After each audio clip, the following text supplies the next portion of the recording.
no Chibata. Você já conhece o supermercado Chibata? Além da qualidade oferecida pela rede, a unidade em Ferraz de Vasconcelos conta com 4.000 metros de área de venda com 30 pontos de check-out para atendimento, lanchonete e restaurante no local, onde todos os dias é servido almoço das 11 às 15 horas com um cardápio variado. Além disso, o supermercado oferece 9 lojas de conveniência com diversos tipos de serviço, 2 pontos de caixa eletrônico 24 horas e uma casa lotérica. Quem vem fazer compras de carro não precisa se preocupar. O Chibata possui cerca de 400 vagas de estacionamento, sendo 300 só na área interna, com câmeras de segurança em toda a extensão do local. O acesso à loja é facilitado por rampas e um elevador, visando garantir o conforto dos nossos clientes. Este amplo espaço funciona de segunda a sábado, das 8 às 22 horas e aos domingos e feriados até às 20 horas. Chibata, de família para família. Passe no Chibata. Bom dia, boa tarde, boa noite a você de casa. Mais uma vez é um prazer tê-lo aqui no Dialogando com Lideranças. Atrasamos um pouco, gente. Tivemos um problema técnico, não foi por conta do entrevistado da noite. Ele chegou até mais cedo do que o esperado, né? Ele chegou aqui, ele já era 18 horas, 1 hora antes da entrevista, né? Daqui a pouquinho eu vou falar quem é o entrevistado de hoje. Mas antes disso eu quero agradecer todo mundo que tem assistido nosso programa. Perguntar pro Danilo, boa noite, Danilo, tá tudo bem com você? O Danilo já tá no celular aqui, olhando só as vidas, a pesquisa do entrevistado de hoje.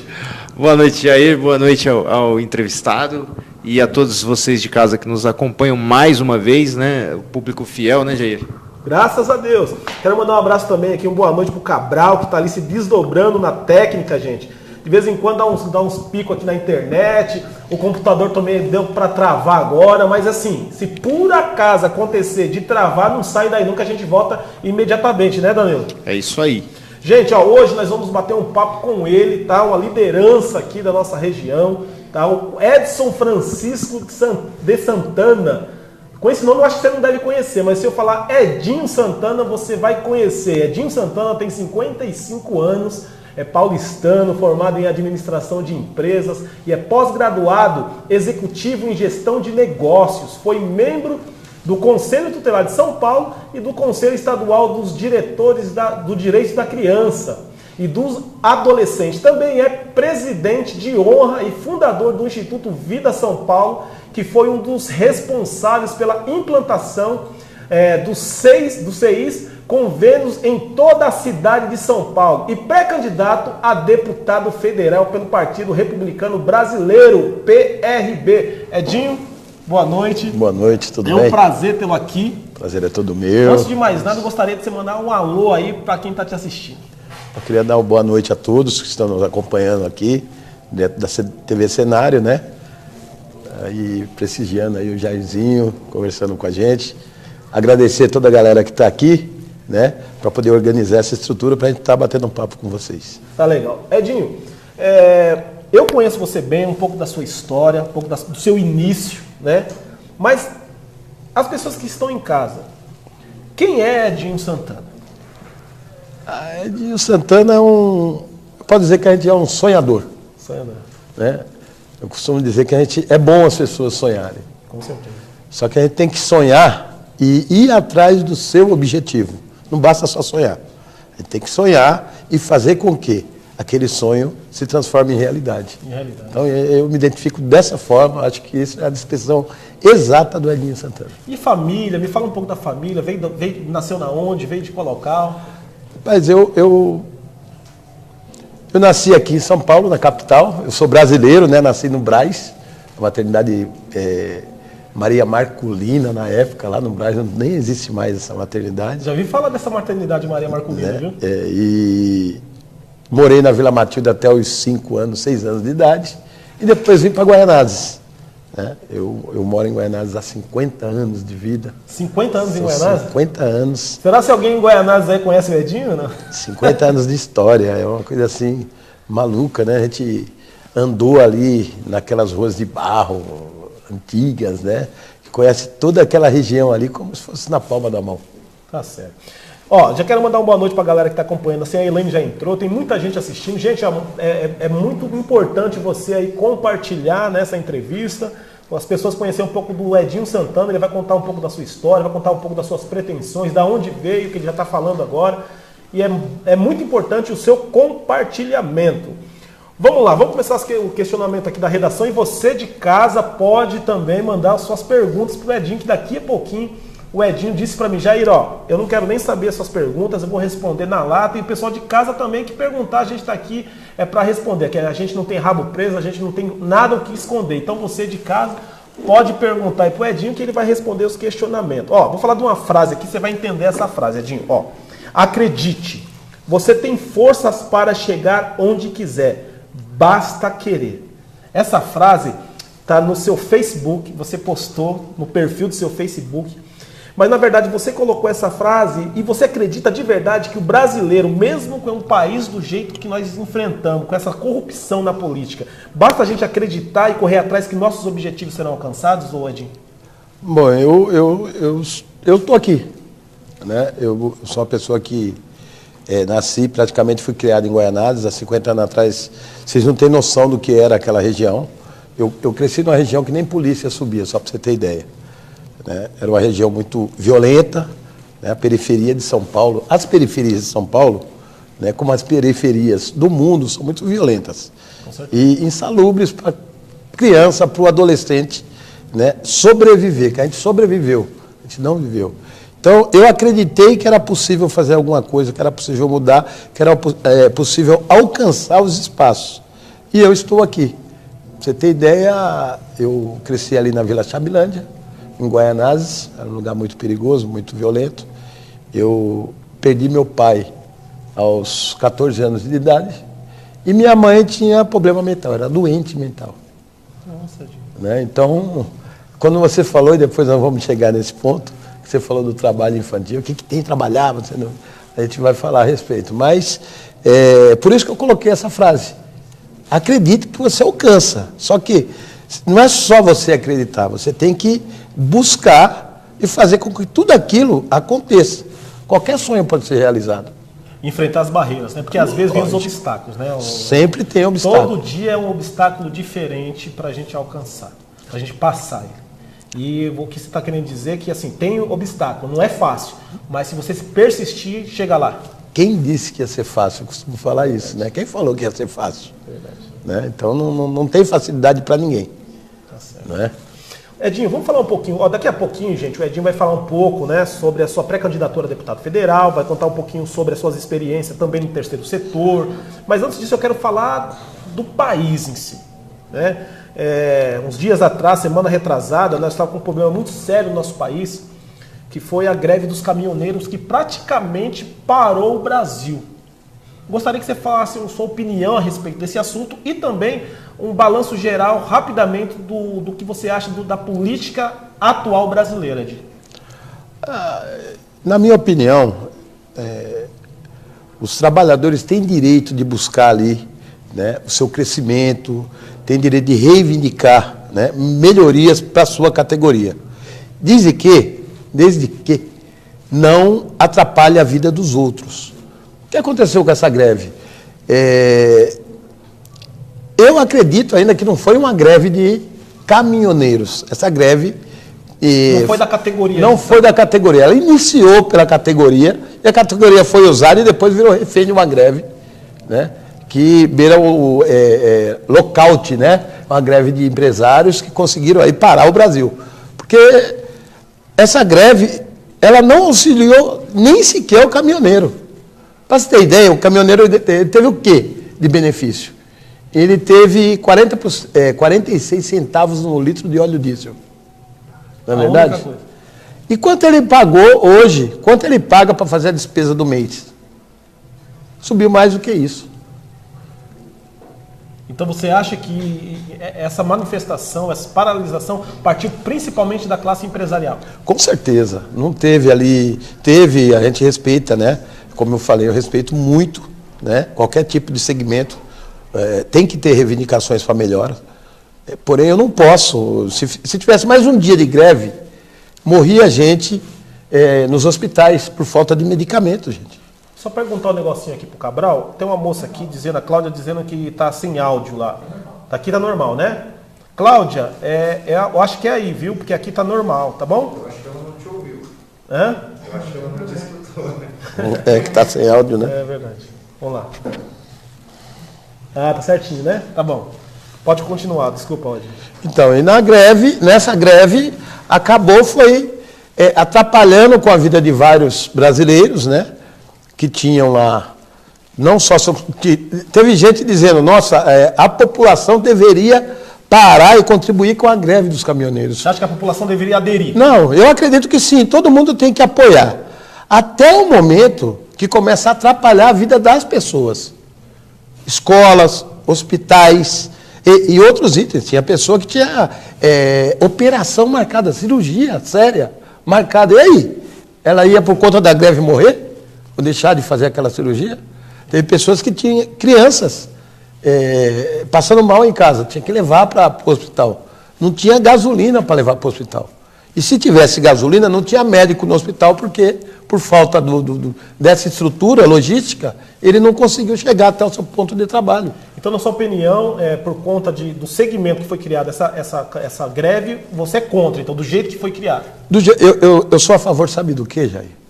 Que sempre que há uma reivindicação por parte de qualquer segmento, o governo tem que interferir no momento exato, levar para uma mesa de diálogo, foi o que ele fez por último, né? Para poder chegar a um consenso e ver até onde ele pode ceder, sem infringir na vida da população inteira, de uma população inteira do Brasil.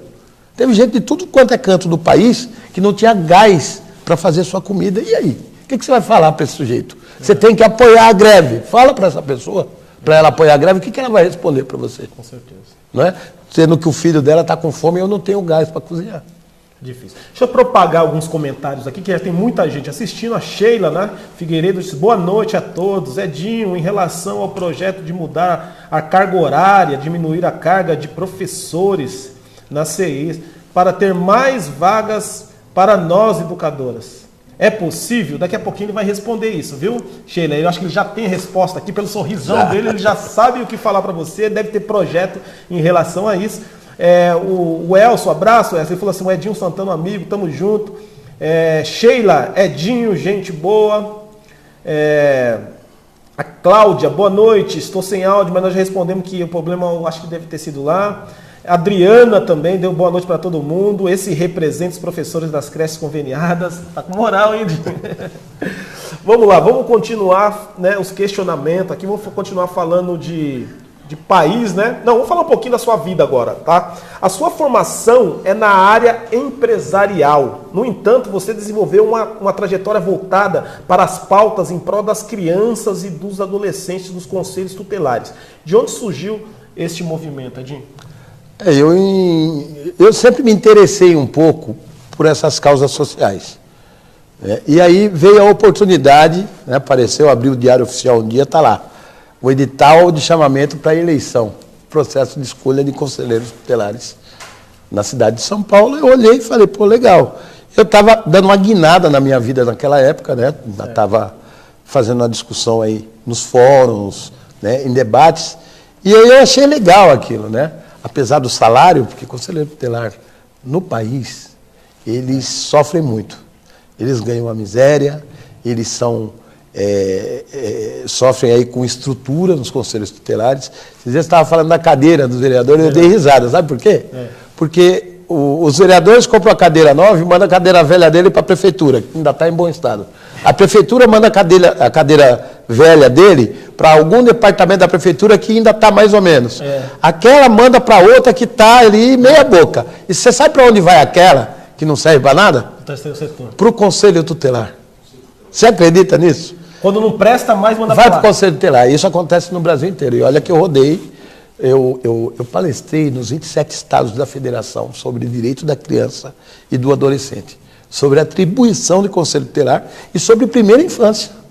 Né? Eu sou um especialista nessa área de primeira infância, então eu vou até contar um pouquinho a respeito disso. Mas, enfim, Quando eu entrei no Conselho Tutelar, eu pensei, como muita gente que eu visitei no estado de São Paulo, eu rodei 12 mil quilômetros aqui no estado de São Paulo, que as pessoas entram no Conselho Tutelar achando que vão ser lá o super-homem, vão mudar a vida daquelas crianças que estão lá. E quando chegam, aí que eles caem na realidade. Na realidade, o que é aquilo, né? O que é aquilo? E você vê que você tem que trabalhar bem antes daquele momento que você está ali. Porque o Conselho Tutelar é o órgão que zela pelo direito, que sejam garantidos do direito de criança e adolescente. Uma parte, Edinho, sabe uma coisa que me chama muita atenção, eu gostaria até a sua visão referente a isso, o que diz respeito ao conselheiro tutelar, que eu fico imaginando, né? O conselheiro, muitas das vezes, a maioria das vezes, ele recebe uma denúncia, ele vai até a casa de alguém, onde o filho de alguma maneira está sendo, não digo maltratado fisicamente pelo pai, mas às vezes não está sendo criado adequadamente pelos direitos que ele tem. E aí o conselheiro tutelar é obrigado, muitas das vezes, arrumar um mecanismo para tirar os filhos, né, do convívio do pai, né?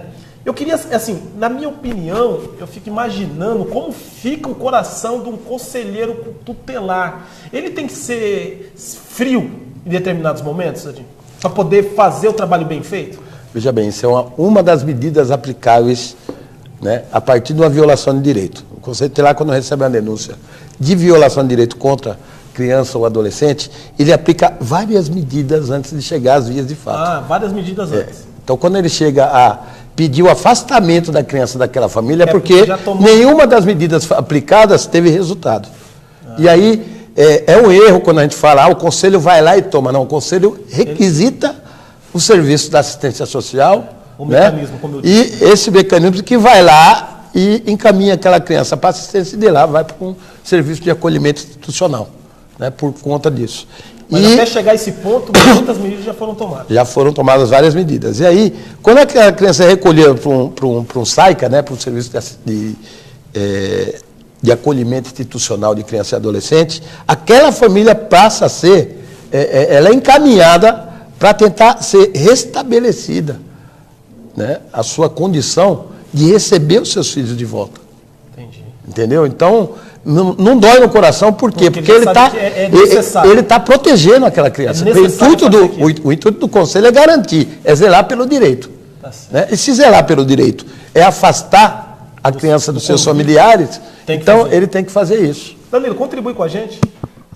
Edinho, eu até presenciei um fato há um tempo atrás, tentei da melhor forma possível encaminhar para ser resolvido, e aí ficou uma grande questão no ar com relação a isso. Uma família totalmente desestruturada, vivendo em uma situação complicada, a mãe com vários filhos, a filha de 13 anos, que é a filha mais velha, já gestante, já para ganhar um filho, e as filhas menores de 5, 6 anos de idade, e uma escadinha, vendendo cocada na rua, correndo risco, enfim. E foi uma situação muito complicada, tentei resolver por conselho tutelar, por assistência social, e todo mundo fala, não tem o que fazer. Nessa situação, do jeito que estava, não tinha muito o que fazer. Hoje, o que a gente pode fazer nesse sentido para melhorar todo isso? Porque eu imagino que é um cuidado multidisciplinar. Você tem assistência social, você tem planejamento familiar envolvido, você tem a vulnerabilidade da família de modo geral, né, em situação de emprego e tudo mais. O que a gente pode fazer, o que se deve mudar, o que é possível mudar ou o que precisa mudar para que a gente consiga prestar uma assistência adequada para um caso como esse, que é apenas um exemplo, são muitos pelo Brasil, principalmente cidades como a nossa aqui, Ferraz de Vasconcelos, como periferia, né, de São Paulo, Guaianazes. Deixa eu tomar água depois dessa pergunta. Ainda bem que ele fez uma pergunta curta, não sei se você notou, porque o básico dele é que ele falou o que se pode fazer hoje. Então, a partir disso, a gente consegue responder. Veja bem, eu vou contar uma historinha antes de responder para vocês entenderem muito bem isso. O cérebro humano, ele começa a receber estímulos a partir do 5º mês, ainda na barriga da mãe. Então, ele dá um bloqueio com 3 anos e meio de vida, ou seja, uma criança com 3 anos e meio de vida, ele para de receber estímulos, para de receber informação. E toda aquela informação que ele recebeu, que é metade do potencial do cérebro humano adulto, só para você ter ideia, é igual um HD de computador que vocês estão aí, ele vai usar para o resto da vida dele, em comportamento, em ações, em procedimentos da vida. Ele vai aprender a viver com tudo aquilo que ele recebeu até os 3 anos e meio de vida. O que acontece hoje na nossa sociedade? Nós não temos aqui garantida a primeira infância na totalidade para as crianças, que é uma determinação até da Constituição Federal, artigo 227 da Constituição. Toda criança de 0 a 6 anos tem direito à creche pré-escola. Agora, por conta da lei da primeira infância, é de 0 a 5 anos. Com 6 anos já vai para o ensino básico, para o ensino fundamental. Enfim, eu não garantindo essa evolução do cérebro humano, aí aparece aquele monte de distorções e um círculo vicioso. Você vê que isso que você está falando não acaba. Isso aí, toda vez você vê em outras famílias. É uma roda que a gente está... Essas filhas também, elas vão perpetuar isso. Essa pessoa, pra você ter ideia, eu trabalho com atendimento a vítimas de abuso e exploração sexual. A gente tem um trabalho, assumimos um espaço agora em São Paulo, onde nós notamos que, a partir do projeto que nós tivemos, o projeto Acolhe, o De Volta para o Futuro, que estão no Pérola, é um aplicativo que eu desenvolvi, né, e o De Volta ao Futuro, inclusive, é um livro que eu escrevi. E, a partir disso, nós notamos que o quê? Aquela criança que sofreu abuso, hoje, a mãe dela foi uma pessoa abusada. Então, se repete aquele ciclo de vida daquela pessoa. Como que a gente vai barrar isso hoje? Né? Construindo uma política pública que venha de encontro a essa necessidade. Iniciando pela primeira infância, garantindo uma educação de qualidade, valorizando o profissional da educação. Né? Vamos lá, como que o Japão saiu daquela crise que acabou com o país inteiro, com uma bomba atômica na década de 40? O primeiro passo que os japoneses deram foi investir de forma maciça na educação da primeira infância. A Islândia, ela fez a lição de casa, é um país novo, nasceu ontem esse país. Hoje está na Copa do Mundo, a Itália não está. Mas antes de estar na Copa do Mundo, eles garantiram a infraestrutura do país inteiro. Pensando no início, né? Lógico, pensando no todo. Porque você tem que garantir, depois você busca aí nas redes o supercérebro, para você entender o que eu estou dizendo. Né? Você consegue economizar dinheiro garantido na primeira infância em saúde, em assistência social, em educação, porque vai uma evolução. Você vê muitos casos de adolescentes quebrando, pichando as escolas. Por quê? Porque aquilo não tem aquele grau de pertencimento a ele. Ele não faz parte daquilo. Ele não se sente dono, porque não foi construído para ele. Verdade. Já uma criança numa creche, ela ajuda a manter aquilo. Porque ela acha que aquilo é dela. Aquilo é dela, ela faz, pertence a ela. É a creche dela, não é a creche dos outros. Não é a escola pública, é a escola dela, é a minha escola. Então você consegue construir essa identidade social no indivíduo quando você investe de forma maciça em educação. Investindo em educação, automaticamente o dinheiro que você vai economizar na saúde, porque ela não vai ficar doente tão facilmente. Você garante a estrutura dos professores, melhorando e potencializando os salários. Edinho, parece uma coisa bem óbvia o que você está falando, né? Porque é natural que tem que se fazer isso para poder chegar no objetivo, crianças mais educadas no futuro. Mas, na sua opinião, por que o país, a gente está gatinhando ainda nesse sentido, o Edinho?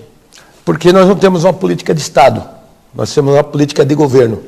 A partir do momento que você transforma todas as políticas em uma política de Estado, a ponte que começou a fazer no governo passado vai ter continuidade no governo seguinte. Porque ele é obrigado por ter uma política de Estado. Verdade. Hoje, cada um quer descobrir o Brasil de novo. Verdade. Cada um quer descobrir.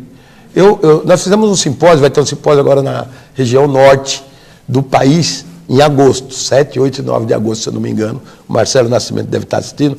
Eles que vão tocar esse simpósio lá e eu esqueci, depois eu vejo onde é aqui. Mas é lá em Belém do Pará. E aqui, aqui em São Paulo foi em Aparecida do Norte. E eu preparei uma palestra contando a história da política da infância no Brasil desde o seu descobrimento. E aí, para fazer essa palestra, eu tive que estudar. Cara, eu fiquei assim, abismado com tanta idiotice, vamos dizer assim, das pessoas, dos governos, querendo construir o que é seu. A pessoa quer construir um viaduto para pôr o nome dele lá.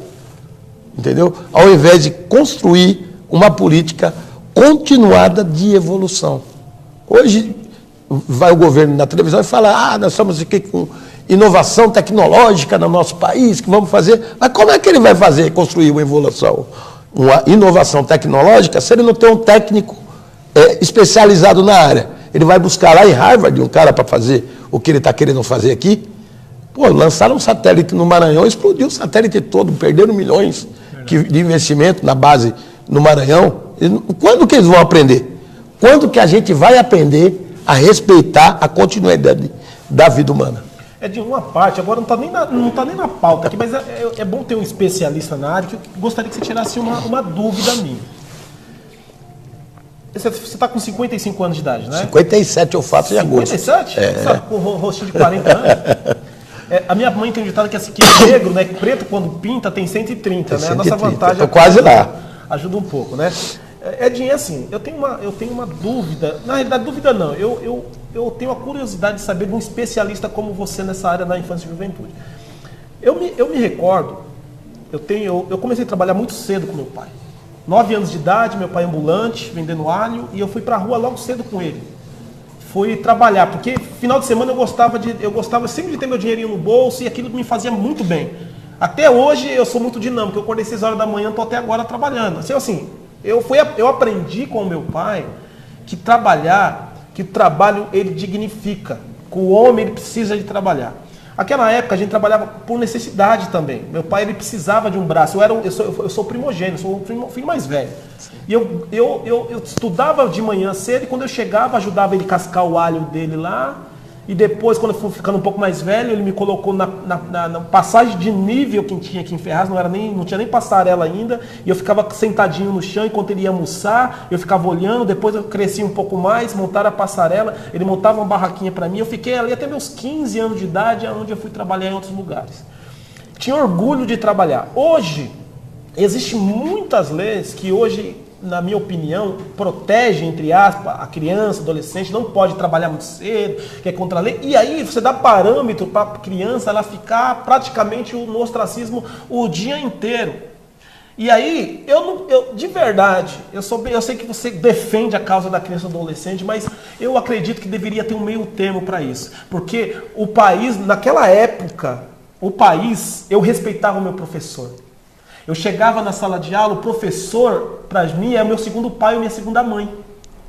E hoje, as crianças, elas vão na escola e não respeitam mais ninguém. Aí você fala, mas uma coisa não tem nada a ver com a outra. Tem sim, porque o respeito que eu tinha pelo meu pai, para ir trabalhar, o respeito quando eu batia nas portas das pessoas para vender o alho, eu levava isso para dentro da minha sala de aula. E o que a gente mais vê hoje são crianças, nem trabalham, nem estudam, não fazem nada e só vão para a escola para encher o saco do professor e bater até no professor. E eu sei que o Danilo, quando pega o microfone, ele quer acrescentar alguma coisa. Pode acrescentar. É só para complementar ou até resumir, né, digamos assim. O ECA hoje, você acredita no ECA da forma que ele está escrito hoje, você acha que ele precisa de mudanças? Que é basicamente a mesma coisa. Não, legal que quando você falou aqui, todo mundo balançou a cabeça, assim, concordando com o que você falou. E aí eu vou fazer vocês balançar a cabeça, depois discordando quando eu der a minha resposta para vocês. Eu sou a experiência viva disso que você falou. Eu também trabalhei, né, quando eu era criança, com 11 anos eu engraxava sapato na Vila Minerva, lá em Guaianazes. Eu vendi alho também na feira. Eu fiz tudo isso que você fez, né? E eu acabei sendo uma pessoa que ajudava a sustentar a família com o meu ganho. E quando você começa a trabalhar cedo, a primeira coisa que um adolescente, uma criança ou um adolescente faz é largar a escola. É não ter estímulo para estudar. Até porque aquele montante que ele ganha, e se você não tem uma família mais rígida, que faz você trabalhar e estudar, você larga a escola e você não vai ter um futuro. Você parou ali. Então, foi o meu caso. Então, você começa a trabalhar e qualquer recurso que você ganha já é um recurso suficiente para você se manter. Sobra um trocadinho. Você falou até ao vivo. Não, eu tinha aqueles 10, 20 reais todo final de semana para tomar meu sorvete e dar uma passeada. É o suficiente naquela época. Só que depois de 37 anos que eu fui ver que eu fiz besteira. Que eu tinha parado na 7ª série e ainda bem que eu tive disposição para voltar a estudar e concluir uma faculdade com 48 anos, que eu terminei a pós-graduação. Porque tem muitos amigos meus que já morreram até porque eles não tiveram forças de buscar a sobrevivência dele. Né? Que é aí onde começa o trabalho infantil. Eu trouxe os números aqui só para você ter ideia, né, que passou. Hoje, 1.800.000 crianças de 5 a 17 anos trabalham no Brasil, cara. Eles largaram a vida deles. E quando você fala trabalho, não é vendendo alho e nem engraxando sapato, não. Trabalham em pedreiras aí, sendo mutilados. Em carvoeiros, né, no Norte e Nordeste. São trabalhos que você não tem nem noção. Inclusive, exploração sexual. Só para você ter ideia, ainda tem isso no rol do trabalho. Então, existe a lei para garantir que ele tenha, como eu falei, a evolução do ser humano depende de um início. Se ele não tiver a evolução e estiver fazendo coisa de adulto no momento errado, ele passa a ser um adulto, né, ali enquanto é adolescente. E ele vai ter uma pós-vida, talvez, se ele acordar. Então, por isso que existe o Estatuto da Criança e Adolescente. Para garantir minimamente, porque o Estatuto, se você ler o artigo 4º, você vai ficar abismado. Ele garante lá vida, saúde, educação, esporte, cultura e lazer, convivência familiar e comunitária, profissionalização para garantir que ele consiga evoluir na vida, né? Convivência familiar e comunitária. Dignidade, ou seja, são poucas coisas que o Estatuto garante de criança e adolescente. Ele não é um absurdo. Porém, vida, a mãe está grávida, está gestante, você vai num posto de saúde, não tem ultrassom para garantir a vida. Ou a parte enquanto você bebe água. Eu concordo com você nesse aspecto, Edinho. Sim. Mas, como eu disse, eu gostaria, assim, eu imagino que deveria ter um meio termo. Existe lei que o pai hoje não pode dar uma palmada numa criança, num filho. Ó, você me perdoa, você é especialista, eu admiro, né, a gente está aqui discutindo, mas eu não posso, eu como entrevistador, eu preciso também me contrapor às minhas ideias. Com então certeza. você está aqui para, né? Então, por exemplo, eu apanhava da minha mãe e do meu pai direto. Eu apanhava mesmo. Eu tomava chinelo na bunda, nunca ele bateram para machucar. Eu tomava chinelada na bunda. Meus pais eram assim. Eles estavam na sala com visita na sala de aula na minha casa, na sala da minha casa, visita. Se eles estavam conversando ali entre eles, se eu, criança, entrasse lá e interrompesse, eu já sabia que eu ia apanhar. Hoje em dia, a criança falta fazer necessidade na boca do pai e da mãe, que nada acontece. E aí tem pessoas do direitos da criança, desculpe, do adolescente, né, que o pai não pode pegar uma criança na hora que estiver fazendo uma arte, porque minha mãe tem um ditado que é assim, ó, melhor o filho chorar hoje do que eu chorar amanhã. Olha como que é bonito. Melhor a criança chorar hoje do que eu chorar amanhã, porque quando o filho crescer, o pai vai chorar porque às vezes ele não respeita a mãe, não respeita o pai, não vai respeitar ninguém. Então, na minha humilde opinião, eu acho que esse sistema, ele não está dando certo no Brasil, Danilo. Pode falar. Assim, até parabenizar o Edinho, porque É verdade. A gente às vezes pensa em lados opostos de quem senta aqui. Verdade. E muitas vezes a gente precisa de um debate. Com certeza. Eu acho que esse tema ele é muito complexo e ele é muito delicado e ele só cresce com debate sérios, com argumentos e com... Porque, desculpa, Danilo, não adianta o Edinho vir aqui, que eu disse pra ele lá, não adianta vir aqui, eu falei, Edinho, eu vou confrontar algumas coisas, não falei pra você? Claro. E ele falou, não tem problema, porque não adianta a pessoa vir aqui no meu programa e eu falar, perguntar só aquilo que o camarada ou a camarada quer responder, que aí fica fácil. A gente tem que pensar que a gente está levando conteúdo para quem está lá em casa e está pensando como muitos lá pensam. Edinho, você não acha que é possível um meio termo, um projeto que se possa, por exemplo, permitir que uma criança, a partir de uma determinada idade, de 12 anos ou de 14 anos, aprenda uma profissão mediante a apresentação de um... Hoje existem projetos como esse, mas eu acho que está muito aquém do que a gente realmente precisa, é muito burocrático, o empresário ele tem medo de colocar lá alguém de 16 anos de idade para trabalhar na empresa dele como jovem aprendiz, porque a burocracia é muito grande. Eu como empresário, o Jairzinho também como empresário, a gente sabe a dificuldade que é isso. Você não acha que é possível ter um meio termo nesse sentido? Então, eu vou falar uma depois outra, tá? Você já falou o nome da lei, né? E aí é só fazer com que ela seja implementada. Nós já falamos a respeito disso. A lei da palmada, que você está dizendo, a lei do menino Bernardo, já contou a história do menino Bernardo, né? E aí eu vou explicar o que é você, porque no seu tempo, ainda bem, sua mãe está de parabéns, né? Você mesmo falou que ela deu umas palmadas, nunca para machucar. Não, chinelada então, chinelada, mas nunca machucou. Nunca fui parar no hospital ao contrário do menino Bernardo, que foi espancado até a morte, né? Como muitas crianças são espancadas até a morte. Então, eu vou fazer uma reflexão com você. Lógico que você é pai e você tem um mecanismo na mão que você não pode abrir mão dele, né? Que é aquela autoridade de você pegar o chinelo e dar uma chinelada.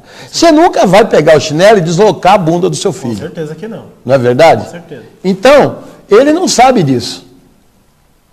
E você também, e você já sabe até onde você pode ir. Certo. Quando você abre mão disso e utiliza, ele vai ver que não dói. E vai ficar pior. Não vai ficar pior? Quando ele vê, quando você sai da ameaça e vai para as vias de fato, ele vai ver que não dói, ele não tem mais aquele medo que ele tinha daquilo. Você entendeu?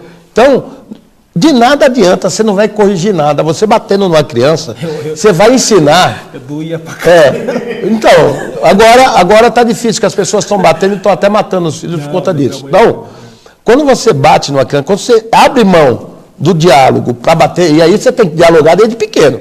Não adianta você querer dialogar depois de velho. Ah, não, deixa ele, coitado, ele é pequenininho. É verdade. Deixa ele. Depois que ele viciou naquele deixa ele, você vai querer corrigir, aí não tem jeito. Você tem que ter uma educação regada, né, todo o tempo da vida daquela criança. Não é verdade? Porque quando você abre a mão disso e bate no seu filho, você está mostrando para ele que é assim que se conquista as coisas.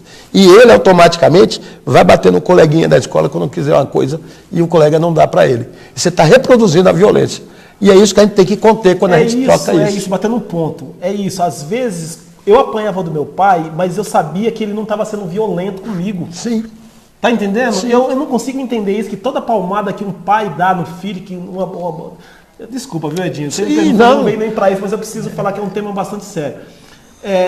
Quando meu pai me batia, eu passava 10 minutos, eu ia pedir desculpa para ele. Não é porque eu tinha medo, é porque eu sabia que eu tinha feito alguma coisa errada e ele só me batia quando eu tinha aprontado alguma coisa, Adinho. Agora, naquele tempo não tinha a velocidade que nós temos hoje. Tem gente aqui, talvez, lá do Nordeste assistindo a gente. Com certeza. Você entendeu? Então, me perdoe, viu? Eu não sou espancador de criança, não. E ao contrário, mas eu acredito que o pai perdeu muita autoridade. Mas tem muita gente que tem essa mesma visão sua. E aí, por conta dessa velocidade das informações, acaba ampliando isso, amplia aquele sentimento de violência. Então a criança sai para a rua e vê lá o marido batendo em mulher, porque você já vê a violência contra a mulher, um monte de marido. Por que está batendo? Porque ele aprendeu aquilo. Parece que é daquele jeito que ele vai conseguir as coisas. Você começa a propagar um sentimento de violência, um sentimento de que eu tenho que bater. Eu tenho que fazer alguma coisa para ter aquilo que eu quero. Ou seja, no nosso tempo, era outro tempo. Eu também tomei surra de cinta, tomei chinelada, deitei embaixo da cama com feijão e água molhada embaixo da cama. Você faz isso com a criança hoje, você mata ela de pneumonia. Então, eu tenho que ter consciência de que o meu filho, eu vou ter que ensinar ele desde que ele saia do berço. Tudo que o seu filho faz hoje, foi você que ensinou. Você ensinou ele a dar o primeiro passo. O engraçado é que eu estou falando isso, Edinho, e eu tenho 4 filhos. Pois é. Eu não me recordo... Ele vai brigar com você para chegar em casa. Eu não bato meus filhos. Sim. Porque não precisa. Então. Quem conhece porque não precisou, você está de parabéns. Não precisa. Porque você educou. Eu bati no Lucas, o segundo, quando ele está com 20 hoje. Ele tinha 12 anos, uma vez. Ele vai lembrar, rapaz. E eu bati, não, mas ele sabe que ele mereceu. É para ele lembrar mesmo, se ele fizer de novo, ele aprende de novo. E eu bati no Rafael, há uns 4 anos, o Rafael está com 15, ele tinha uns 10, 9 anos de idade. E os dois, o Henrique nunca apanhou, o mais velho, de 21. E o Mateuzinho também, o rapaz do Tacho, está com 10, também nunca apanhou, não tomou nunca nenhuma surra. Mas assim, sabe o que é o engraçado? Os dois mais velhos, eles não moram comigo. É do meu primeiro relacionamento, os mais velhos que tu me falou. Sim. Hoje, se eles têm que ir para algum lugar, eles pedem. Eles ligam para mim, pai, eu posso ir? É isso que eu não consigo entender. Mas é a educação que você deu, a educação vem do berço. Não tem essa frase? E quem é o berço? Não é o berço que está lá parado, não, estático. O berço somos nós.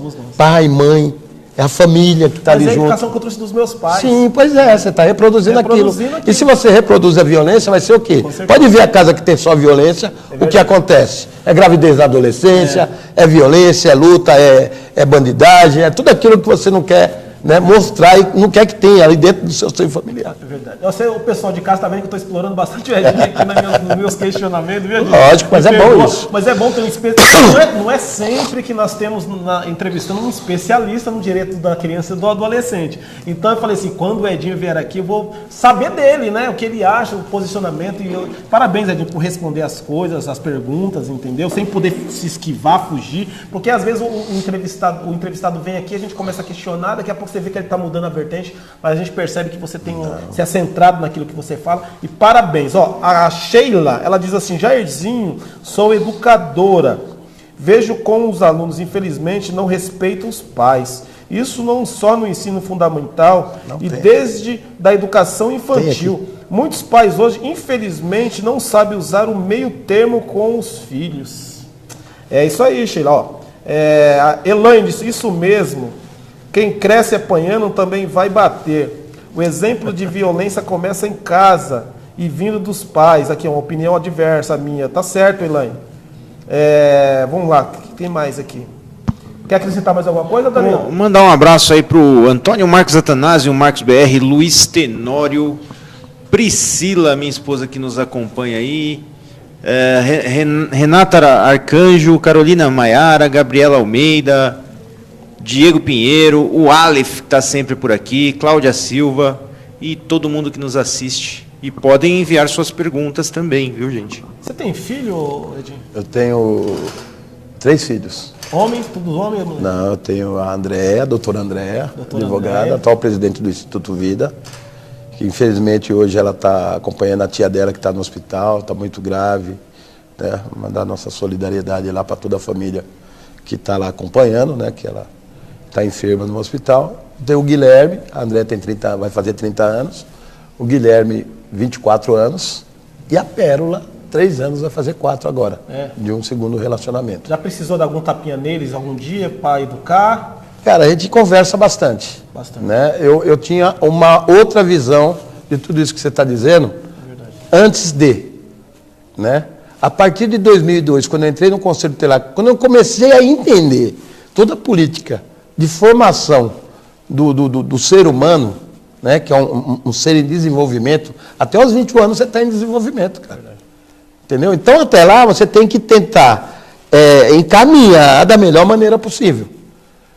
Né? Se tem um descuido, um desvio de conduta, você vai lá e busca. É a canção dos índios. Né? Todo índio, quando nasce numa tribo lá no meio do mato, ele, quando nasce, ele tem uma música. Compõem uma música para ele. Então, quando ele faz aniversário, cantam a música dele. Quando ele se torna um adolescente, cantam a música dele. E quando ele faz alguma coisa de errado na tribo, cantam a música dele, para ele lembrar que aquele caminho não é dele, que ele tem que retornar para o caminho dele. Não é muito linda a canção dos índios, leia, depois você vê. Entendeu? Então a gente tem uma canção dos índios, né? A canção da nossa vida, que a gente sempre tem que estar falando para os filhos da gente, para ele lembrar de onde veio e para onde ele tem que ir. Ele não tem que desviar. Nossa, já está em quase 40, quantos minutos? Quase 45 minutos, eu não cheguei nem na metade das perguntas desse tema. Danilo, o Danilo tem 2 meninas, 2 princesas. Fala o nome delas, Danilo. Nicole e Isabela estão nos assistindo, inclusive, lá. Um beijo. Boa noite, Nicole e Isabela, um beijo. Deixa eu te perguntar, Danilo, você precisou já dar algum tapinha nela alguma vez para educar ou nunca? Ah, umas palmadinhas, já precisei já, viu, Jair? Né? É assim, acho que principalmente quem tem filha, a preocupação é muito maior, né? O mundo hoje está muito complicado, muito difícil. Então, tem coisa que a gente precisa ensinar para a criança para que ela depois não corra riscos, né? Depois, ou até hoje em dia não se tem mais idade, né? Infelizmente, a maldade ela existe no mundo e não tem mais idade. Então, às vezes, a gente precisa ensinar e quando precisa dar uma palmadinha, com amor, o bem da criança, e ela tem que saber o porquê que é aquilo, né? Mas é bem diferente do que eu passei com o meu pai, é bem diferente. Vamos lá, Edinho, ó, você encabeçou uma ação junto ao Ministério Público que deu origem à criação do Centro Educacionais Infantis conveniados com a Prefeitura de São Paulo em 2005, que na prática diminuiu as filas de espera e atualmente atende mais de 150 mil crianças, emprega cerca de 40 mil mulheres. De onde surgiu essa proposta, né, e como foi garantir esse resultado? Cara, na verdade, quando eu entrei no Conselho Tutelar, que foi em 2002, eu vi que todo dia vinha 10 a 15 mães pedir vaga em creche. E naquela época não tinha nem para remédio. E qual que é a atribuição do Conselho Tutelar? É de receber, colher aqueles dados da família e requisitar a vaga, né? E eu requisitava a vaga junto à educação. Um dado momento, eu comecei a analisar, olhar para dentro de mim e vi que eu estava enganando aquela família. Da mesma forma que o sistema estava enganando. Isso porque não tinha vaga em creche. Eu requisitava uma coisa que não ia acontecer. Verdade. Né? Então, na época, tinha o quê? Meia dúzia de creche ali em Guaianazes, que atendia ali pouco mais de... Acho que atendia umas 300, 400 crianças na época, na região. E eu parei um momento, que eu tive uma formação na Fundação Abrinq, e lá tinha o doutor Montaurice Acheta, um promotor de justiça, que era do Difusores Coletivos do Estado de São Paulo, e eu comecei a conversar com ele, né, falando, porque eles estavam falando tão bonito, porque a gente tem que construir as políticas públicas, tem que atender o público infanto-juvenil, tal, e ele saiu lá para fora, e eu saí para conversar com ele, que eu tinha vergonha de conversar na frente dos outros, né. Falei, doutor, o que eu faço? Eu tenho um monte de mães lá, pedindo vaga em creche para criança, tem uma pilha lá, o que eu faço com aquilo? Porque você está falando tão bonito, eu estou lá com um monte de gente. Ele olhou para a minha cara e falou, não, um endereço de crianças e faço uma representação e me encaminho. Aí eu fui estudar para ver o que era representação. Você, conselheiro tutelar que está nos ouvindo aí, ele dá a deixa, né? O promotor me deu a deixa, eu fui buscar para tentar fundamentar minimamente aquele direito violado que estava previsto no Estatuto da Criança e Adolescente. Entendi. Artigo 54, inciso 3º do ECA. Né? E aí eu fui busquei o histórico da evolução humana de acordo com a primeira infância, contei a historinha lá, catei lá, na época eu era coordenador da Zona Leste dos Conselhos Tutelares, aqui da cidade de São Paulo. Peguei a demanda de todos os conselhos tutelares e fiz uma ação coletiva, né, com todas aquelas pessoas. Certo. A prefeitura, por sua vez, isso foi em 2003, março de 2003, a prefeitura respondeu à promotoria dizendo que em agosto ia inaugurar o CEL, que era o Jambeiro na época, e ia atender muitas crianças. Ninguém sabia o tanto de gente que ia atender, lembra? Naquele tempo, era uma obra monstruosa. Nossa, vai atender até gente de Ferraz estava interessada em arrumar vaga lá. Não é verdade? Aí foi quando eu estava perto da inauguração que eu descobri que ia atender só na creche 300 crianças. Nossa, que não dá. Eu tinha cerca de, só em Guaianazes, tinha cerca de 15 mil crianças atrás de creche. Entre Lajeado, Guaianazes, Tiradentes. Na época nós atendíamos Bonifácio também. E em toda a região tinha umas 30 mil crianças na Zona Leste, naquele fundão de quem me mandou, né? De São Mateus, Itaim Paulista, São Miguel, que eu peguei, Hermelino Matarazzo, Itaquera, me mandaram as demandas. Cerca de 30 mil crianças sem vaga em creche. Aí eu catei tudo aquilo e eu fiz uma reiteração da ação, daquela resposta que a prefeitura me deu, com o número que eles iam atender. Rapaz, a Promotoria de Justiça fez com que a prefeitura assinasse um termo de ajuste de conduta em setembro de 2003. Quando foi em 2004, eles já iniciaram o ano organizando uma metodologia de atendimento, de como ia construir aquele atendimento para a criança. E em 2005 nasceram as creches conveniadas, pela portaria 4023/2005. Eu me lembro até hoje, foi assim um impacto social gigantesco. Gerou atendimento na periferia, é o melhor projeto social que existe no Brasil, na atualidade. Hoje atende mais de 300 mil crianças, só para você ter ideia.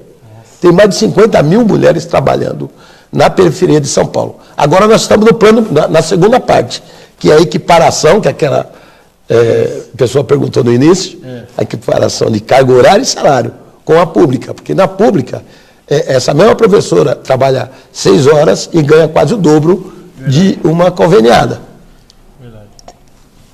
Então, isso foi assim um trabalho que a gente fez de base que foi gigantesco. Gente, é muito importante esse diálogo. Para quem não conhece o Edinho Santana, ele está contando o que ele já fez, né? É um especialista nessa área. A gente tem a nossa opinião particular, que nem o Danilo tem, eu tenho, mas a gente também tem que concordar que existe especialista na área, pessoas que estudam mesmo, porque nós, assim, às vezes somos sanguíneos demais, a gente quer ser tratado daquela forma que a gente foi tratado, achando que é a maneira mais correta, que serviu pra gente, então a gente acha que serve para todo mundo, e às vezes não serve. Então é melhor, é verdade, temos 5 dedos na mão e cada um é diferente. Para mim serviu a criação, por isso que eu não posso generalizar. Mas é muito legal a gente ter um especialista que fala de estatística e o que resolve de verdade. E outra coisa, né, Jair? Existe uma evolução, né? O mundo mudou, né? Aquela época em que a gente foi criado, você é outra época ainda, eu sou muito mais jovem, né, Jair? Mas mudou muita coisa, né? É legal ouvir isso. Danilo, você trabalhava com mimeógrafo, eu sei que é com mimeógrafo. É muito bom ouvir, você viu que como a gente muda de postura a partir do conhecimento, né? Só que isso não acontece à toa, não. Vocês conhecem, a parte que eu vou falar agora, vocês conhecem muito bem. Isso. Depende de conhecimento, depende de discussão, de debate e de dinheiro para construir essas políticas públicas. Então, a gente depende da Câmara de Vereadores, né? A gente depende do prefeito, a gente depende de políticas que venham de encontro à necessidade da nossa comunidade. Então, tudo isso, por exemplo, as creches conveniadas em São Paulo, diferentes das de Ferraz de Vasconcelos, que vocês já implantaram novamente, aqui era subsidiária, né? Isso. Em São Paulo são orçamentárias, está dentro do orçamento da educação. Então, eles não acabam nunca. Você trabalha, garante o funcionamento permanente dela, né? Todos os anos, hoje você assina um convênio, que agora não é mais convênio, é termo de parceria, de acordo com o marco regulatório da lei do terceiro setor, né? Então é um termo de parceria que você assina para 5 anos, e cada 5 anos você renova esse termo. Então nunca vai se acabar. Tem um orçamento para garantir o funcionamento desses equipamentos, né, direto, sem interrupção, né? Diferente de muitos municípios. E tudo isso é planejamento orçamentário. Você tem que discutir isso.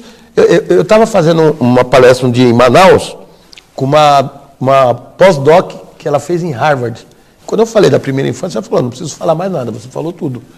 Né? Minha filha encheu os olhos d'água quando ela falou isso, quando a doutora falou. Eu fiquei com medo de falar antes dela, né? E quando eu falei, a primeira coisa que ela pegou o microfone e falou, você é perfeito.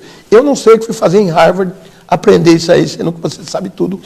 E aprendeu na periferia do seu estado, que a gente aprende muita coisa aqui na periferia. Verdade. Então, se você não planejar o orçamento para poder ser executado, se você não... Quando você vai no mercado, que o orçamento é simples, gente. Não estou falando de nada complicado. Quando você vai às compras, quando você recebe o seu pagamento, viu, Cabral? Você entra no mercado, você vai lá e compra arroz, óleo, feijão, margarina ou manteiga, cebola, alho. Você não compra o Danone primeiro, ou compra? Não. O Danone é se sobrar. Então, no orçamento público hoje, as pessoas querem comprar Danone direto e Yakult. Ou seja, ele quer fazer ponte, viaduto e esquece que tem que comprar o básico para a sobrevivência da família. Então, a gente tem que começar a reaprender, né, com a dona de casa, com a sua esposa lá que vai fazer mercado, com a sua, viu, Cabral? Que vai fazer mercado, a gente tem que aprender com ela. Né? Que as pessoas não sabem disso. Ou sabem, mas querem inventar. Esquecendo que já inventaram a roda, viu? Com certeza. Já tem algum tempinho.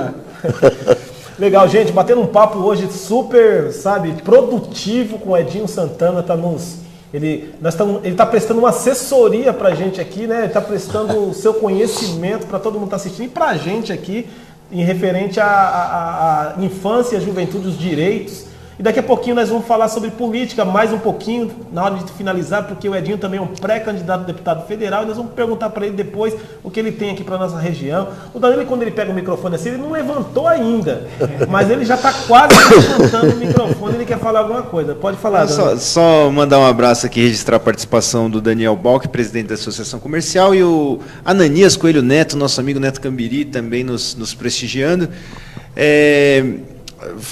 Sobre política, perguntas mais relacionadas à política, não necessariamente à campanha. Certo. Podemos falar já ou Pode não? falar, Posso? pode falar. Edinho, uma coisa que me causou curiosidade com relação ao seu perfil é que você hoje é filiado ao PRB e vem candidato, provavelmente é pré-candidato pelo PRB. O PRB é um partido de centro-direita. Tem muita gente que me critica quando eu falo em direita, esquerda. Mas tem que falar. Mas hoje é uma realidade. Existe uma polarização, isso está no centro dos debates.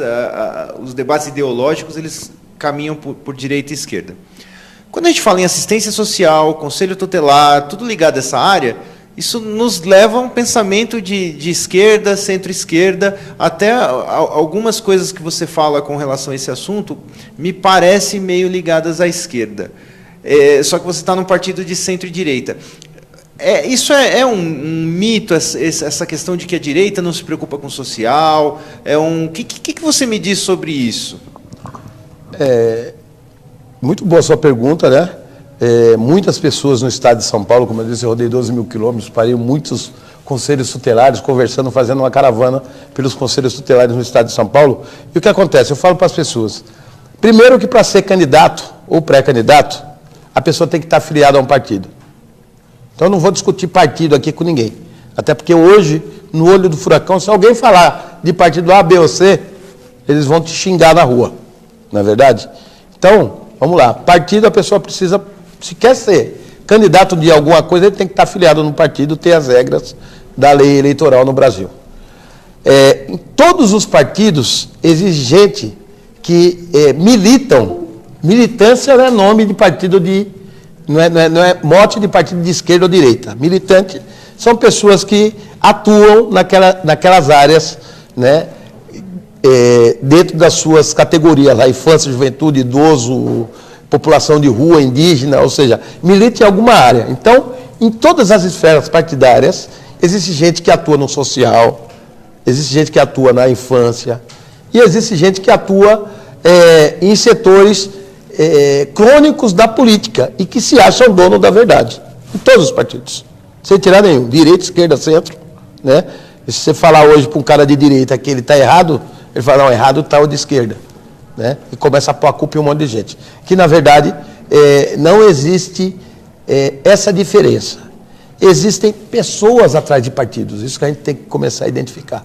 Pessoas atrás dos partidos. Nunca partido antes e sempre depois. Né? Eu não falo em ideologia partidária quando eu vou debater política com ninguém. Até porque ninguém gosta de ficar... Aqueles que gostam são aquela minoria que ficam criticando, né? Que fica igual o time de futebol. Se eu falar que o Corinthians é ruim, eu apanho aqui do lado. O Corinthians é um ótimo time da Zona Leste, né? Então, eu não posso tirar um partido político como uma agremiação qualquer. Ele é uma repartição, é uma agremiação necessária para introduzir a política no país. E aí tem várias frentes. Tem gente que é simpatizante, só que dentro, uma vez eleito, qualquer parlamentar, e você sabe muito bem disso, quando estão nas câmaras, nas assembleias e nos congressos, eles esquecem, a primeira coisa que eles esquecem é o partido, de onde veio, e começa a debater a política. E é isso que nós vamos fazer. Tá certo. Desculpa, Pode Jair. completar. Assim, por que eu faço essa pergunta? Até para quem está em casa entender o contexto. A sua bandeira, ela é fantástica, é uma bandeira que você tem um vasto conhecimento e experiência. Mas quando você chegar lá numa Câmara Federal, por exemplo, você vai ter que votar com relação à economia. E aí, normalmente, você tem as orientações partidárias. E aí, normalmente, a ideologia partidária ela acaba influenciando na sua decisão. É muito para a gente entender o que é o Edinho pré-candidato a deputado federal. Né? O que o Edinho vai influenciar na economia, numa privatização, por exemplo, ou numa questão como, não sei, aborto, ou outras questões ideológicas fortes, né? Por essa questão de centro-direita, centro-esquerda. Porque eu entendi. Porque até então, até você chegar no mandato, você pode discutir esse formato que você está discutindo, que é um formato plausível, né? pensando muito mais nas ideias, na ideologia, no que ele pensa, do que no partido em si. Mas depois que você se elege, aí deixa de ser o Edinho pessoa física, já começa a ser o Edinho político eleito. E aí, as diretrizes do partido que vai vigorar mais fortemente nas suas decisões referente, ainda mais deputado federal, né? Sim. Eu desafio aqui qualquer partido dizer que ele vai tomar qualquer decisão contra o povo, contra a população. A minha luta é ideológica, e a minha ideologia é tudo aquilo que vai de encontro à necessidade humana. Então nenhum partido vai contra isso. Então, existem discussões em cima disso. Por exemplo, você falou aqui em privatizações. É bom para a população? Eu não sei, eu vou ter que estudar a fundo. Você também não sabe, e nem você. Agora, eu preciso estudar a fundo para ver se é bom, para ver se eu me convenço, e aí fazer audiências públicas para conversar com as pessoas e mostrar por A mais B se é bom ou ruim. Porque tem gente que fala que é ruim. A Vale do Rio Doce, por exemplo, falaram, venderam ela por uma mixaria, foi R$1. Na época, o custo dela ontem, né? Ontem, que eu digo, alguns anos atrás. Porém, o prejuízo que ela dava era inestimável. Ninguém aguentava mais a Vale do Rio Doce, quando era do Estado. E hoje, ela dá lucro para terceiros, por quê? Porque teve alguém por fora gerenciando tudo aquilo, para poder passar a dar lucro. Então, eu não sei se a privatização é boa ou ruim. Eu vou estudar, acumular conhecimento, para, na hora do voto, fazer o que é bom para a população. Vou parar de falar desse tema, porque senão o partido vai tirar a legenda do Edinho Santana. Não, eu estou dizendo uma vez, que ele já falou lá no A resposta dele foi perfeita, inclusive para o partido. Me convenceu. Porque geralmente que a gente vê na televisão, o presidente da República, por exemplo, quando estava na corda bamba lá, o que ele fez? Ele juntou os partidos, pegou a liderança do partido, trouxe para poder conversar, meio que rateou para o partido votar comungando. Só para falar um pouco disso que você falou, gente, nós estamos num partido, no governo hoje, de improvisos. É isso aí. Aquilo que aconteceu hoje, naquele cenário dos caminhoneiros, para fazer a tabela de frete, aquilo é um improviso danado. Eles fizeram e depois pegaram o papel de volta e falaram, não, foi um rascunho, desculpa. Cara, eles iam quebrar o país com aquilo, desculpa, o papel foi errado, foi o rascunho. A gente tem que parar de improviso e começar a ser profissional. Eu acho muito pertinente o Edinho ser corajoso assim, viu, Edinho? Acho que é legal esse tipo de conversa para as pessoas entenderem, né, a fundo o que pensa o pré-candidato. Porque você vai se candidatar a um cargo muito importante, importantíssimo. Acho que depois do presidente ser de governador, eu acho que deputado federal é um dos maiores, o maior cargo que existe, e as pessoas não têm ciência disso. É a primeira vez que a nossa região tem a oportunidade de ter um representante. Sai votando em qualquer papelzinho que acha na rua, achando que não tem influência nenhuma. E quando um candidato vem aqui, fala abertamente do que pensa, às vezes até deixando assim, triste a direção do partido, porque eu tenho certeza que o partido não, mas tem partido que com uma fala dessa não ia gostar muito. E eu te dou os parabéns, porque você está tendo coragem de falar de um tema tão importante. Vamos lá, gente, que eu acho que já está dando até passou de 1 hora de programa. Eu preciso falar daquela valorização que ela pediu. Nós vamos falar. Quer falar agora? Vamos falar. Pode falar então sobre quando eu falei da Islândia, o que aconteceu com a Islândia? O país começou a valorizar, e lá os professores, é um país que os professores são melhores remunerados no mundo. Um dos países que melhor paga professor é na Islândia, Coreia do Sul, Japão, entre outros países aí da Europa. Mas enfim, qual que é o nosso intuito? Ela falou para redução de carga horária e equiparação salarial. Isso. Qual que é a minha ideia? A nossa ideia não é só fazer isso. Eu sou contrário à redução de carga horária. E vou explicar por quê. Né? A maioria dos nossos professores, Jair, eles trabalham 6 horas por dia, não é? A maioria dos... Né? Só que, o que eles fazem para ganhar mais dinheiro? Eles trabalham em 3, 4 empregos. Eles se matam em trabalhar. Minha irmã é um exemplo vivo disso. Né? Ela não consegue nem conviver com a família de tanto que trabalha. Então, eu não tenho que garantir essa redução de carga horária. Eu tenho que garantir uma valorização salarial para que, com o único emprego, ela consiga garantir um salário digno e uma vida digna. Então, eu tenho que triplicar o valor que eles ganham hoje para garantir esse único emprego. E aí eu dou qualidade de vida para todos os profissionais da educação. Isso é um debate, tem gente que fala, não, mas isso é impossível. O impossível não existe. Hoje troca o coração da pessoa, ela sai andando no outro dia. Verdade. Então não existe o impossível. Para Deus tudo é possível. Para Deus e para o homem também. Verdade. É a vontade de querer fazer as coisas. É a vontade de valorizar, não triplicar agora. esse super salário que deram na Assembleia, né, que votaram aí agora, 15 dias atrás, uma semana atrás, é um absurdo aquilo. Por que o professor também não pode ter um super salário, gente? E garantir a carga horária dele necessária para poder atender com qualidade todas as crianças da nossa cidade. Tem dinheiro para isso. Se eu tenho dinheiro para pagar 30, 40 mil para um empresário de um conselho, um conselhão que tem aqui no estado ou no país, que a mulher de um amigo, que eu não sei se eu posso falar o nome dela, eu vou falar que ele fala um monte de besteira na televisão, o Gilmar Mendes, que fizeram que ela foi empregada aí por um cargo que ganha não sei quanto e vai uma vez a cada 6 meses ou uma vez a cada 3 meses. Por que eu não tenho dinheiro para pagar um professor com dignidade? E é ele que vai fazer o nosso país entrar no eixo. Que a criança não é o futuro do nosso país, viu? Entendam bem. A criança é o presente. Se ela não tiver presente, nós não vamos ter futuro. É isso daí. Gente, ó, nós estamos aí 1h05 aqui da entrevista. Confesso que eu tenho mais 4 questões que eu ia tratar com o Edinho, mas eu já vou falar para vocês que ele vai vir numa próxima vez. Muito bom o papo, viu, Edinho? Já estou te convidando para você voltar aqui, a gente vai ver uma data pertinente. Na época que estiver valendo também a campanha eleitoral, nós vamos fazer alguns debates, algumas sabatinas. Vou trazer pessoas da sociedade civil aqui, de vários segmentos, para a gente poder conversar e as pessoas fazendo pergunta diretamente para o candidato, e a gente vai transmitir ao vivo. Você será um dos convidados aqui. Legal. Tá? Espero que você venha, né? Mas antes de finalizar o programa, eu gostaria de fazer uma última pergunta, né, que tem a ver com a nossa região aqui do Alto Tietê, as 11 cidades aqui que compõem nossa região aqui do Alto Tietê. Ó, você é pré-candidato a deputado federal, né? Sim. Quais as suas principais propostas, assim, rapidamente? E se você tem em mente algum projeto voltado para Ferraz e região aqui do Alto Tietê?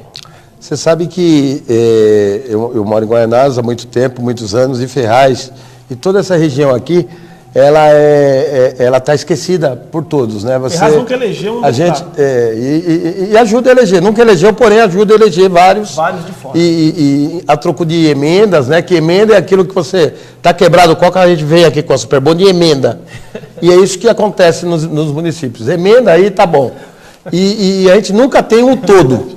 E a ideia para evoluir, ó, a Zona Leste que termina e começa em Ferraz. Muita gente confunde Ferraz com Zona Leste de São Paulo, né? Para a gente evoluir, porque pulou, você viu que o pessoal pulou do Tatuapé e caiu dentro de Mogi das Cruzes. E o resto ficou esquecido. Com certeza. Né? Então nós temos a Suzano, que faz parte de Mogi já, que estão coladinho, que já está crescendo e evoluindo. Mas você tem Poá, Ferraz, Guaianazes, aí chega em Mauá, beirando Ribeirão Pires também. Está tudo esquecido essa região. Está largado, está abandonado. O cara, para colocar um acesso do Rodoanel aqui em Ferraz, está tendo uma dor de cabeça danada, né? Para botar, porque não existe aqui, está fora do mapa. Então, a gente tem que uma alça apenas. Mostrar que temos potencial de fazer a nossa região evoluir. Né? E as pessoas têm que só acreditar. Primeiro, acreditar que é possível. Porque até hoje, ninguém provou que é possível. E eu fiz isso tanto no Conselho Tutelar, como no Conselho Estadual. Quando eu entrei lá, sozinho, a gente fez chover. Hoje o Conselho Tutelar tem recurso que atende 300 municípios com projetos bancados pelo Fundo do Estado. Então, é aquilo que eu falei no início, você precisa ter vontade política, né? E ter uma história. Não adianta você só ter vontade política. Você tem que ter uma história. A nossa história confunde com essa evolução que a gente está falando aqui hoje. Legal. Estava conversando com o Edinho antes do início do programa, ele falou uma coisa muito interessante. Hoje está tão fácil da gente descobrir o currículo, o passado do candidato, né? Eu acho que é isso mesmo. A gente precisa investigar, saber se a pessoa tem capacidade, saber o que ela já fez. Porque tem umas pessoas que aparecem aí, que parecem aqueles mágicos, David Copperfield, não sabe de onde veio.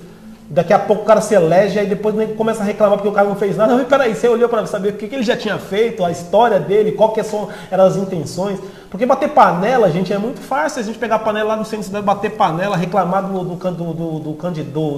prefeito, do deputado, do presidente, do senador, do governador. O difícil é a gente investigar a vida do camarada para saber se ele está capacitado para nos representar. Aí fica a diferença, né?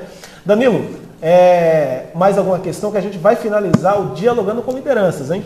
Só agradecer mais uma vez a todos que estão nos acompanhando. Ler aqui o comentário do Rafael Ramos. Excelente programa, Senar está de parabéns. Muito obrigado, Rafael. E quem faz a nossa programação é quem está em casa, né? Tá certo. Que manda as perguntas e questionamentos. Rafael, o número do meu filho é o número 3. Eu tenho o Jair Henrique, o Lucas de França e o Rafael. Você tá igual o Silvio Santos contando os filhos no dedo. Rafael, boa noite para você, Rafael. Edinho, suas considerações finais. Eu queria agradecer vocês aqui da TV Cenário, né? Agradecer a todos aí pelo pronto atendimento, pelo ótimo debate, as perguntas, né? O café. Agradecer a todos que estão nos vendo aqui. Essa mudança de postura de uma sociedade tem que acontecer. E o momento é hoje, é agora, né? Eu costumo dizer assim, Jair, se tá bom, cara, não muda. Né? Se tá bom, não muda. O Cabral fez o café, tá delicioso o café dele. E foi o Cabral mesmo que fez o café. Deixa ele fazer o tempo todo, não adianta mudar. Agora, se tá ruim, não, você não faz mais café. Eu vou mudar. E o dia de mudar é agora, tá perto. O maior movimento organizado que você tem que fazer é no dia da eleição. Depois não adianta mais nada. Você pode puxar o cabelo, tirar a roupa, que você vai ficar lá exposto, né, com o popô na janela. Então, eu queria só agradecer a todos, um beijo no coração de todo mundo. Muito obrigado. Semana que vem, quinta-feira que vem, que dia que é quinta-feira que vem? Dia 20 e quanto, Cabral? Nós teremos aqui o ex-prefeito de Mogi das Cruzes, Bertaioli, né? Marcos ou Márcio? Marco Bertaioli.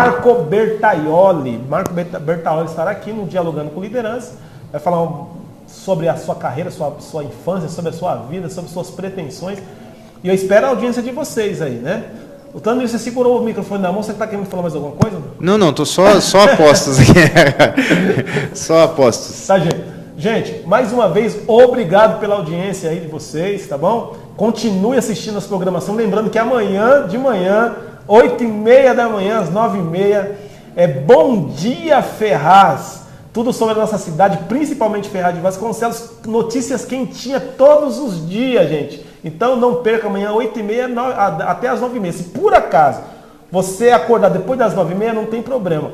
Não tem problema. Vai estar no ar, né? E você vai poder compartilhar para a galera e assistir o que aconteceu no dia anterior e até no dia, assim, no mesmo dia, né? Porque tem situações que acontecem na hora. Provavelmente amanhã, eu não olhei meu WhatsApp, vai vir 2 vereadores aqui falar sobre a audiência que teve hoje na Câmara Municipal de Ferraz de Vasconcelos. Sobre a educação, né? Sobre a educação. Provavelmente virá o Cláudio Esquisato e virá também o Marcos BR. Eles vão vir falar sobre tudo que aconteceu ontem. Ele falou que tem coisas muito boas e fresquinha para você no Bom Dia Ferraz. Tá bom, gente? Ô Jair, se quem nos assiste em casa soubesse o trabalho que dá para ter notícias sobre Ferraz todos os dias, trazer tudo, né, ali, na hora, para a população, o pessoal compartilhava os vídeos e assistia os vídeos inteiros todos os dias, não perderia um. Mas o pessoal está assistindo bem, viu, Jair? Tá certo. Gente, mais uma vez, obrigado. Por hoje, vamos ficando por aqui. Fique com Deus e até mais. Até mais. Vacina Chibata. Você já conhece o supermercado Chibata? Além da qualidade oferecida pela rede, a unidade em Ferraz de Vasconcelos conta com 4.000 metros de área de venda com 30 pontos de check-out para atendimento, lanchonete e restaurante no local, onde todos os dias é servido almoço das 11 às 15 horas com um cardápio variado.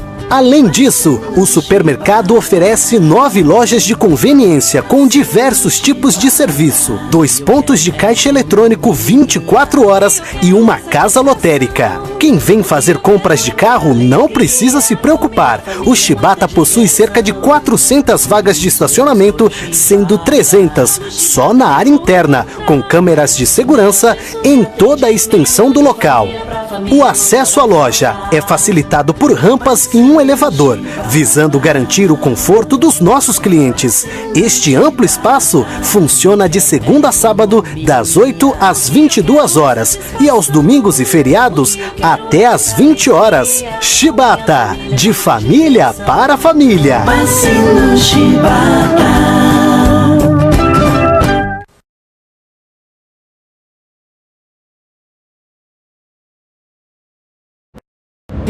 O Estúdio da Beleza Neia Coifer, o maior salão de beleza da região, sob o comando de Neia Gomes, oferece um serviço completo e de beleza com preços acessíveis.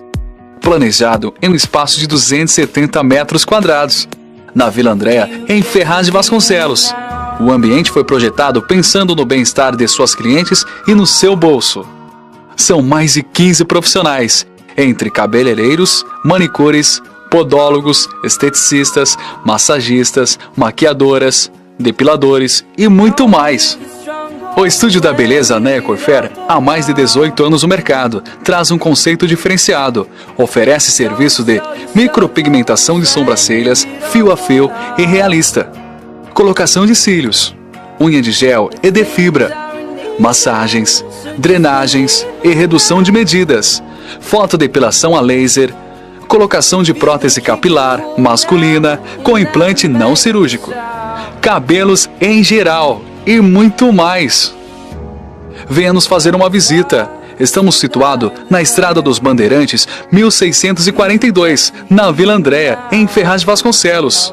Telefone 4678-2587, 4678-2587. Estúdio da Beleza Neia Coifer, você sempre bela.